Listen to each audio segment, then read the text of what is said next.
kang magnanakaw na! Kung ako ninakawan, ikaw din! Kayo din! Lahat kayo ninakawan! Tapos hihingan nyo kanila ng permit! O kaya Mies, napanood mo na ba to? Grabe to talaga. Sobrang grabe. Ang bigat ng bawat salitang binitiwan dito ni Manong Rider. No, dito kay Tiniente. No, talagang natameme siya. No? Bakit yung pagnanakaw walang permit? Makikita nyo rito kung paano natameme si Tiniente, yung babae na nandito. At sa totoo lang, hanga rin naman tayo sa maximum tolerance na pinairan dito ni Tiniente at yung mga kasama niyang kapusa. Pero talagang sobrang bigat talaga ng mga salitang binitiwan dito ni Manong Driver. Anyways, panoorin niyo yung video. May permit na kayo para mag-rally. Patingin po Hindi ako. kailangan ng permit ngayon na sinabi yung action! Kung kailangan ng permit, hinulin nyo sila! Bakit kami kailangan ng Gusto permit? nyo, sir. Kung gusto nyo po. Bakit kami kailangan ng permit? Sila hindi! Sige, sir. Oh! Oh! Sige po. Ano bang batas? Selective? Walang... Oh! Bakit pwede sila? Bakit kami hindi pwede? Pwede kayo mag-rally, sir. Patingin ako ng ano nyo po. Ano? Ng permit nyo para mag-rally kayo. Bakit sila? Hiningan nyo ng permit? Hindi! Kaya nga, sir. National Tour Rally, lahat kami na mag-rally. Sa Partido Magagawa Sentro, nationally, walang permit. Sige po.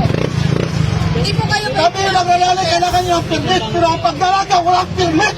May permit ba pagdalaga? Wala! May permit ba pagdalaga? Wala! Kung ako ninakawan, ikaw din! Kayo din! Lahat kayo ninakawan! Tapos hihingan nyo kanila ng permit! Walang permit na pagdalagaw! Kami lahat ng ayos, lahat ng kita namin kinukuha ng tax! Kayo din! Tapos pinaprotektahan ninyo ang mga magnanakaw! Hihingin mo ako ngayon ng permit! Susunod ako sa batas! Na nagpapasunod ng batas ang presidente mismo magnanakaw! Putang inang permit yan! Sabihin mo sa akin ngayon violation! Wala kang kasabing violation kasi alam ninyo, walang violation! Ang nakabiolate mismo ang gobyerno! Grabe talaga yung salita na yun. Talagang, alam mo yun, pinanood ko siya ng ilang beses talaga. No? Talagang pumasok talaga sa puso ko yung mensahe niya. Yung tipong konting-konti na lang mapapaluha ka talaga dun sa mensahe na yun. No? Yung tipong napakasimpleng mensahe pero ang bigat ng dating. No?